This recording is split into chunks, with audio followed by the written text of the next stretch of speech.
নমস্কার, আমি সোমা। আমি আজ তোমাদের ক্লাস 9-এর কুশি দেখি 18 আমার এমসিকিউ থেকে বাকি ছিল, তো আমি এমসিকিউ থেকে আজকে করাবো। তো ফার্স্টে এমসিকিউটা দেখো। ফার্স্টটা বলেছে যে একটি বৃত্তাকার ক্ষেত্রে ক্ষেত্রফল এক্স বর্গ একক, পরিধি ওয়াই একক এবং ব্যাসার্ধের দৈর্ঘ্য জেড একক হলে এটার মানটা বের করতে। ঠিক আছে, ক্ষেত্রফল এক্স, পরিধি ওয়াই আর ব্যাসার্ধ হচ্ছে ব্যাস হচ্ছে জেড বলে দিয়েছে। তো যাই করি না কেন আমাদের আগে ব্যাসার্ধটা লাগে। তো আমি ধরে নিচ্ছি যে বৃত্তটার কথা বলেছে, তার ব্যাসার্ধ হচ্ছে আর। ঠিক আছে, তো আমাদের অঙ্কে কি বলেছে, যে ক্ষেত্রফল এক্স। তো আমি ওটা বাদ দিচ্ছি। যদি আর যদি ব্যাসার্ধ হয় তাহলে তার ক্ষেত্রফল কি হয়, পাই আর স্কোয়ার।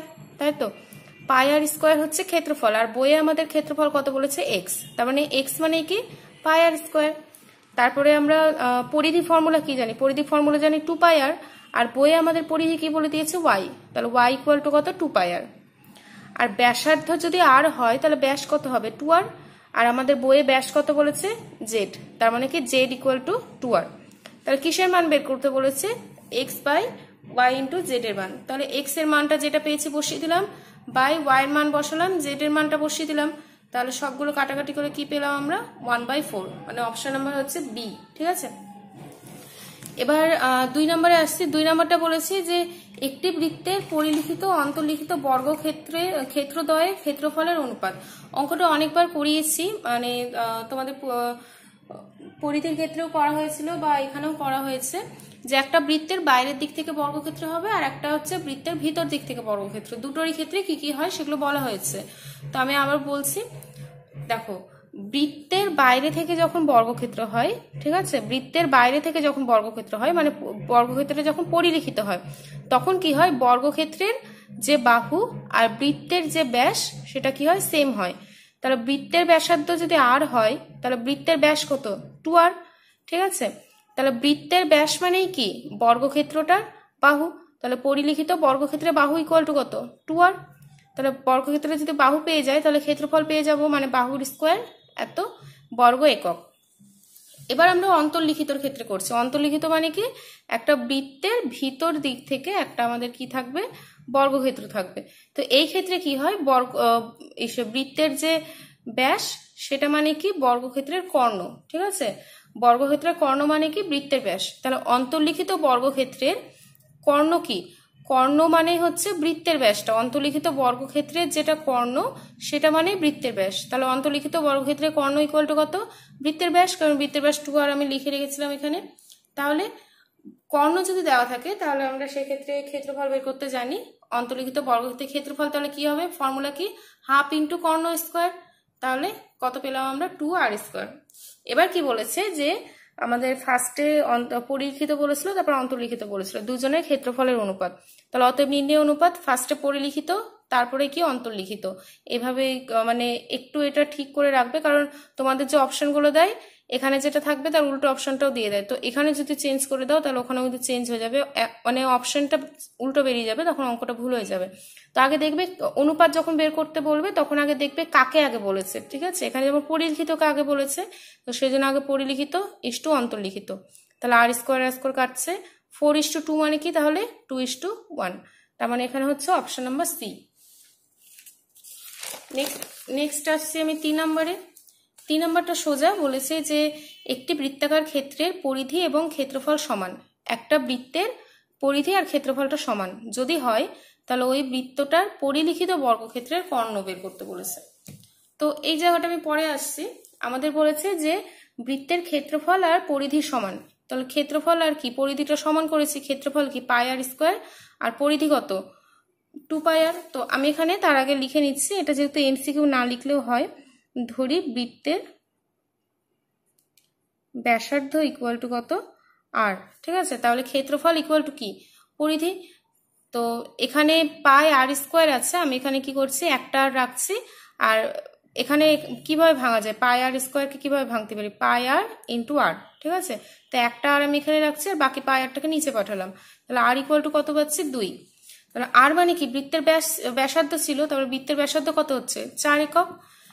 তো পরিলিখিত যে বর্গক্ষেত্রটা হয়, পরিলিখিত বর্গক্ষেত্রের ক্ষেত্রে আমরা কি জানি, যে বৃত্তের ব্যাস মানে কি, বর্গক্ষেত্রের বাহু। তাহলে পরিলিখিত বর্গক্ষেত্রে বাহু মানে কি? বৃত্তের ব্যাস। তাহলে বৃত্তের ব্যাস কত হবে? ব্যাসার্ধ যদি 2 হয় তাকে 2 দিয়ে গুণ করলে আমরা কি পেয়ে যাই? বৃত্তের ব্যাস পেয়ে যাই। তাহলে ব্যাস কত হচ্ছে? 4 একক। তাহলে এখানে আমরা পরিলিখিত যে বর্গক্ষেত্রটা আছে তার বাহুর দৈর্ঘ্য কত পেয়ে গেলাম? 4 একক, তাই তো? এই যে পরিলিখিত বর্গক্ষেত্রে বাহুর দৈর্ঘ্য কত? 4 একক। তাহলে কর্ণের দৈর্ঘ্য কি পাচ্ছি? কর্ণের দৈর্ঘ্যের ফর্মুলা কি? √2 ইন্টু বাহু। তাহলে √2 ইন্টু বাহু, √2 ইন্টু বাহু আর বাহু ইন্টু √2 একই ব্যাপার। তো অপশন নাম্বার হচ্ছে সি। নেক্সট এরপর আসছে 4 নম্বরে। 4 নম্বর অঙ্কটা আমি লাস্ট ভিডিওতে এরকম টাইপের করিয়েছি যে একটা সমবাহু ত্রিভুজের ভিতর দিক থেকে বৃত্ত বা সমবাহু ত্রিভুজের বাইরের দিক থেকে বৃত্ত। তো 2 নম্বরে যেটা আমরা করলাম বর্গক্ষেত্র, এখানে হচ্ছে সমবাহু ত্রিভুজের ক্ষেত্রে করব। বলেছে একটি সমবাহু ত্রিভুজের পরিলিখিত এবং অন্তর্লিখিত বৃত্তাকার ক্ষেত্রের ক্ষেত্রফলের অনুপাত। একটা সমবাহু ত্রিভুজের পরিলিখিত বৃত্তের ক্ষেত্রে আগে আমি বের করছি। তো দেখো বের করার নিয়ম কি? ফার্স্টে আমাদের কি করতে হয়? সমবাহু ত্রিভুজটার উচ্চতা বের করতে হয়। তো উচ্চতার ফর্মুলা কি? √3/2 ইন্টু বাহু। তার মানে আমাদের সমবাহু ত্রিভুজের আগে বাহু দরকার, তাই তো? তো বাহুটা আমি ধরে নিচ্ছি এ, তাহলে উচ্চতা কি? √3/2 ইন্টু বাহু। কেন আমি উচ্চতা বের করে নিলাম? কারণ উচ্চতাটাকে 2:1 অনুপাতে ভাগ করে আমরা জানি যখন বাইরের দিক থেকে বৃত্ত যায়, ঠিক আছে, যখন বাইরের দিক থেকে বৃত্ত হয় তখন আমরা 2 এর পার্টটাকে নিই, আর যখন ভিতরে বৃত্তটা হয় তখন আমরা 1 এর পার্টটাকে নিই, ঠিক আছে? অন্য কোনোভাবে মনে রাখার দরকার নেই, এটাই সোজা মনে হয় আমার।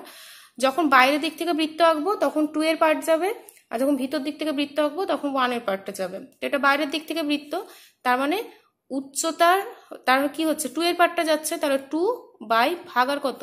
2 + 1 মানে 3 ইন্টু উচ্চতা।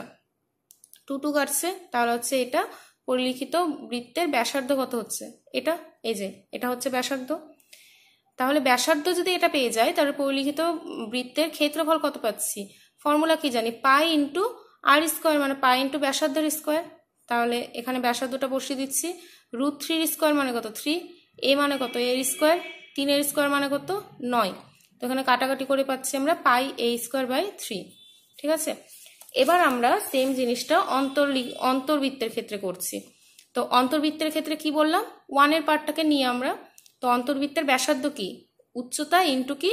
1 বাই দুজনের যোগফলটা মানে 3। তো এখানে কত হচ্ছে? √3a বাই কত? 3 × 6। তাহলে সেম ভাবে আবার অন্তর্বৃত্তের আমরা ক্ষেত্রফলটা বের করব।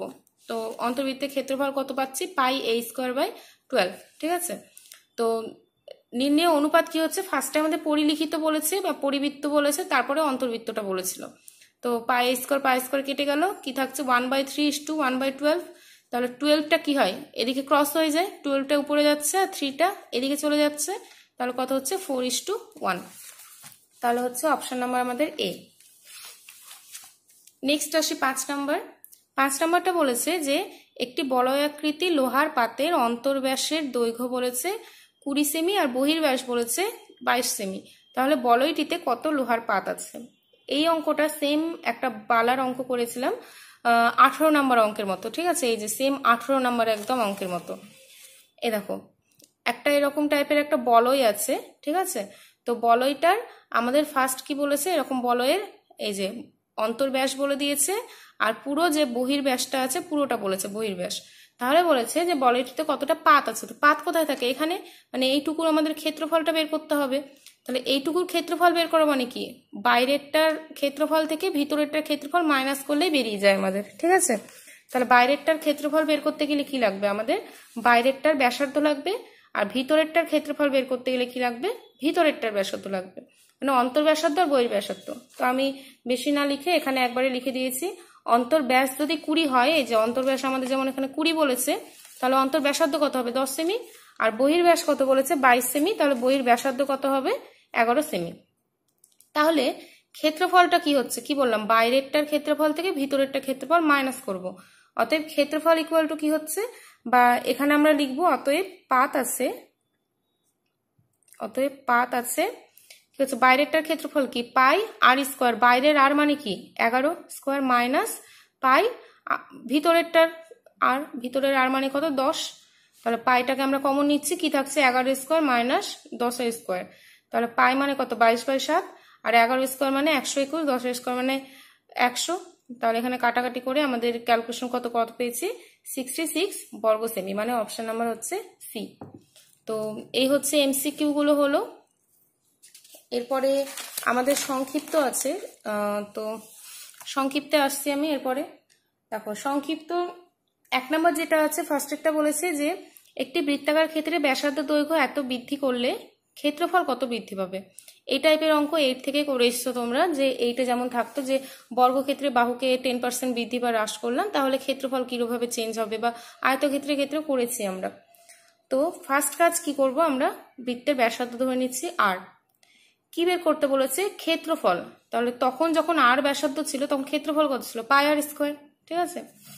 এবার ব্যাসার্ধ 10% বৃদ্ধি করেছি, তাহলে ব্যাসার্ধ 10% বৃদ্ধি করলে হয় আর ইন্টু 10% যেহেতু বৃদ্ধি পেয়েছে তাহলে 100 সাথে 10কে যোগ করছি, তারপর কত 110 বাই কত 100, 10% বৃদ্ধি করলে ব্যাসার্ধ হচ্ছে এত, ঠিক আছে। তাহলে ব্যাসার্ধটা 10% বৃদ্ধি পাওয়ার পর এত হচ্ছে, তো সেই তো আমি ক্ষেত্রফল কত হচ্ছে পাই এইটার স্কোয়ার, মানে এটা মানে এখন ব্যাসার্ধ, তো তাহলে পাই আর স্কোয়ার। তাহলে এখন ক্ষেত্রফল হচ্ছে এটা, আর আগে ক্ষেত্রফল কত ছিল এটা। তাহলে ক্ষেত্রফল তো এখন বৃদ্ধি পাচ্ছে আগের থেকে, তাই তো।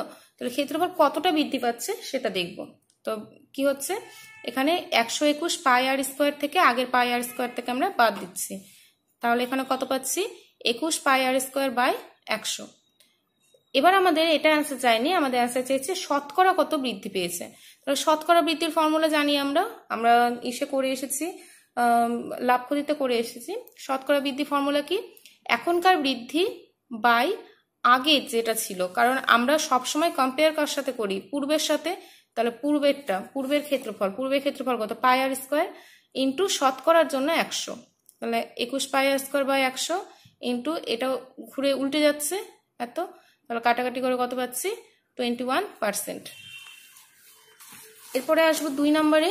দেখো 2 নম্বর, এর আগে 1 নম্বরটা যেমন আমাদের বললো যে ব্যাসার্ধকে 10% বৃদ্ধি করছি, এখন আমাদের কি বলেছে 2 নম্বরটা একটি বৃত্তাকার ক্ষেত্রের পরিসীমা 50% হ্রাস করছি। দেখো এরকম অঙ্ক কোনো সময় করিনি, যে এখানে বলছে পরিসীমাটাকে হ্রাস করতে বলছে, পরিসীমা 50% হ্রাস করছি, তাহলে ক্ষেত্রফলটা কত হ্রাস পায়।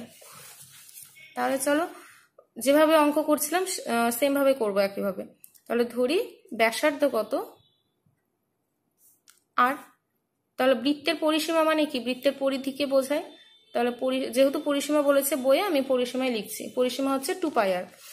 এবার পরিসীমাকে কত পার্সেন্ট হ্রাস করেছে, পরিসীমা 50% হ্রাস পেলে হয় ইকুয়াল টু, দেখো পরিসীমা কত ছিল আগে 2 পাই আর ছিল, 50% হ্রাস করছি মানে 100 থেকে 50 বাদ দিলে কত হয় 50 বাই 100। তাহলে এখানে কি হচ্ছে 2 পাই, এটা আমি কাটাকাটি করছি না, কেন করছি না এখানে বলছি, 2 পাই আর এখানে আমি r/2 করে রাখছি, ঠিক আছে, এত একক আমি এভাবেই রাখলাম। কেন রাখলাম এবার বলবো। দেখো আমরা পরিধি বা পরিসীমার ফর্মুলা কি জানি, 2 পাই ইন্টু ব্যাসার্ধ। তাহলে 2 পাই ইন্টু এটা এখন কি ব্যাসার্ধ, তো মানে পরিসীমা যদি 50% হ্রাস পায় তাহলে আমাদের ব্যাসার্ধ কি হয়ে যায় r/2 হয় তখন, ঠিক আছে। আগে আমাদের ব্যাসার্ধ ছিল r, এখন আমাদের ব্যাসার্ধ কত হলো r/2। তাহলে অতএব পরিসীমা 50% হ্রাস পেলে ব্যাসার্ধ হয় ইকুয়াল টু কত r/2 একক। এটা হচ্ছে এখন আমাদের ব্যাসার্ধ। তাহলে এখন আমরা ক্ষেত্রফল কত পাবো সেটা দেখিনি। তাহলে অতএব ক্ষেত্রফল ইকুয়াল টু, ফর্মুলা কি পাই আর স্কোয়ার, মানে পাই ইন্টু ব্যাসার্ধ স্কোয়ার, ব্যাসার্ধ মানে কত r/2, তাহলে কত হচ্ছে পাই আর স্কোয়ার বাই 4 এত বর্গ একক। আর আগে আমাদের ক্ষেত্রফল কত ছিল, আগের ক্ষেত্রফলটা আমি ছোট্ট করে এখানে লিখে দিচ্ছি, পাই আর স্কোয়ার হবে অবশ্যই যেহেতু আমাদের ব্যাসার্ধটা আর। তাহলে আগে আমাদের পাই আর স্কোয়ার ছিল, এখন পাই আর স্কোয়ার বাই 4 হয়ে গেল, তাহলে ব্যাসার্ধ তো অবশ্যই ক্ষেত্রফল তো অবশ্যই আমাদের কমছে। তাহলে অতএব ক্ষেত্রফল হ্রাস ইকুয়াল টু কত pi R square minus pi R square by 4 লসাগু পাই আর স্কোয়ার, তাহলে কত হচ্ছে 3 পাই আর স্কোয়ার বাই 4 এত বর্গ একক। ক্ষেত্রফল হ্রাস এত হচ্ছে, তাহলে বলেছে শতকরা কত হ্রাস পাবে, অতএব ক্ষেত্রফল শতকরা হ্রাস পায় ইকুয়াল টু 3πr² ভাগ আগের ক্ষেত্রফল কত πr² ইন্টু শতকরার জন্য 100, তাহলে 3πr² ইন্টু 1/πr² ইন্টু 100, তাহলে হচ্ছে 75, 3 25 75 মানে 75%। এই হলো অ্যান্সার, ঠিক আছে। আচ্ছা, আর বেশি নেই, 3টা আছে। আর দেখো 3 নম্বর অঙ্কটা বলেছে যে একটি বৃত্তাকার ক্ষেত্রের ব্যাসার্ধের দৈর্ঘ্য বলেছে আর মিটার, অন্য একটি বৃত্তাকার ক্ষেত্রের ব্যাসার্ধ কত হলে তার ক্ষেত্রফল প্রথম যে বৃত্তাকার ক্ষেত্র আছে তার ক্ষেত্রফলের x গুণ হবে। দেখো ধরো এটা একটা বৃত্ত, এটা একটা বৃত্ত, এটা হচ্ছে প্রথম বৃত্ত, এটা সেকেন্ড বৃত্ত, ঠিক আছে। এর ব্যাসার্ধ কত বলেছে আর বলেছে এর ব্যাসার্ধ কত হলে এর ক্ষেত্রফলটা এই যে বৃত্তটা বলে দিয়েছিল আগে তার ক্ষেত্রফলের x গুণ হবে, মানে এর ক্ষেত্রফলের x গুণ হবে, ঠিক আছে। তো আমি এখানে প্রথম আর দ্বিতীয় বলে লিখেছি সুবিধার জন্য। তো ধরে নিচ্ছি যে এই দিকের যে বৃত্তটা ছিল তার ব্যাসার্ধ কত a, তাহলে তার ক্ষেত্রফল কত হবে পাই ইন্টু ব্যাসার্ধ স্কোয়ার, মানে পাই ইন্টু a স্কোয়ার। আর প্রথম যে বৃত্তটা ছিল মানে আমাদের বাম হাতে যে বৃত্তটা ছিল প্রথমটা, তো তার ব্যাসার্ধ কত বলে দিয়েছিল আর বলে দিয়েছিল, তাহলে তার ক্ষেত্রফল কত পাই r²। এবার কি বলেছে যে এর ক্ষেত্রফলের x গুণ হবে, তার মানে এর ক্ষেত্রফল ইকুয়াল টু কত x ইন্টু প্রথমটার ক্ষেত্রফল, তাই করেছে এখানে শর্তে। তাহলে এখানে a² ইকুয়াল টু পাইটাকে নিচে নিয়ে আনলাম, পাই কাটছে, তাহলে a ইকুয়াল টু কত, এখানে কি আছে x r² আছে, তাহলে এখানে আমি আর একটা লাইন করে দেখাচ্ছি, a ইকুয়াল টু কত √x r², তাহলে এক্সটা তো রুটের বাইরে বেরোচ্ছে না যেহেতু এক্সটা একটাই আছে আর r² দুটো আছে, দুটোর মধ্যে একটা বেরিয়ে গেল, তার মানে a মানে কি ধরে নিয়েছিলাম দ্বিতীয় বৃত্তটার ব্যাসার্ধ, তাহলে অতএব অন্য বৃত্তাকার ক্ষেত্রে ব্যাসার্ধ কত r√x একক, ঠিক আছে। এই হচ্ছে অ্যান্সার। আচ্ছা, এবার নেক্সট হচ্ছে 4 নম্বরে বলেছে যে 3 সেমি 4 সেমি এবং 5 সেমি বাহু বিশিষ্ট ত্রিভুজের পরিবৃত্তের ক্ষেত্রফল কত হবে হিসাব করি। এইটা তোমাদের 23 নম্বর অঙ্কের মতো। যখন এরকম, আচ্ছা মনে রাখবে ত্রিভুজের পরিবৃত্ত বা অন্তর্বৃত্তের যে অঙ্কগুলো তোমাদের এখন আছে মানে হিসাব করতে দেয় পরিবৃত্তে বা অন্তর্বৃত্তের ক্ষেত্রফল নির্ণয় করো ত্রিভুজের ক্ষেত্রে, তো সেই ক্ষেত্রে ত্রিভুজটা অলওয়েজ আমাদের সমবাহু হবে না তো সমকোণী হবে, ঠিক আছে। সমবাহু না তো সমকোণী, দুটোর মধ্যে একটা দিয়ে থাকে। তো দেখো এটা তো সমবাহু দেখে বোঝাই যাচ্ছে হবে না, তার মানে কি সমকোণী হতে পারে, তো সমকোণী তো আগে প্রুফ করে দেখাতে হবে, এমনি এমনি বললে হবে না। তো সমকোণীর ক্রাইটেরিয়া কি আমাদের, যে অতিভুজ স্কোয়ার ইকুয়াল টু লম্ব স্কোয়ার প্লাস ভূমি স্কোয়ার। আর অতিভুজ কাকে ধরি আমরা, যেটা সব থেকে বড় বাহু থাকে, তো এখানে সব থেকে বড় কে 5, মানে এটা অতিভুজ আর এদের দুজনের মধ্যে কেউ একটা লম্ব কেউ একটা ভূমি, তো সেটা নিয়ে কিছু ম্যাটার করে না। তো আমি একটাকে ধরে নিয়েছি লম্ব, একটাকে ভূমি, তো লম্ব স্কোয়ার প্লাস ভূমি স্কোয়ার মানে কত দেখে নিচ্ছি আগে 25, আর অতিভুজ মনে মনে যাকে ধরেছি মানে 5কে, মানে 5-এর স্কোয়ার মানে কত হচ্ছে 25, তার মানে এটা ইকুয়াল টু এটা হচ্ছে, তার কি লম্ব স্কোয়ার প্লাস ভূমি স্কোয়ার ইকুয়াল টু অতিভুজ স্কোয়ার হয়েও গেছে আমাদের। তাহলে এটা কি হয়ে যাচ্ছে, এটা একটা কি সমকোণী ত্রিভুজ, যেটা আমাদের মাপ দিয়েছিল সেটা একটা আমাদের সমকোণী ত্রিভুজ।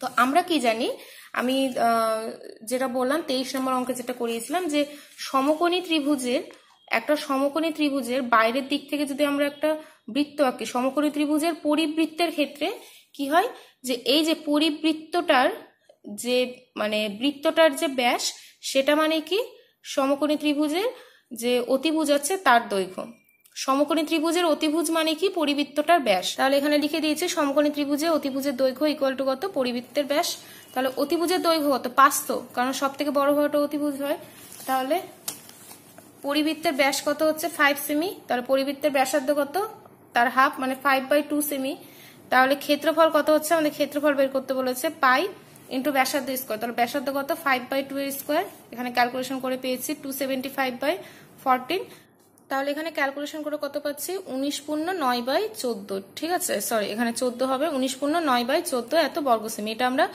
মানে পূর্ণতায় রাখলাম, ঠিক আছে। তাহলে এটা হচ্ছে অ্যান্সার।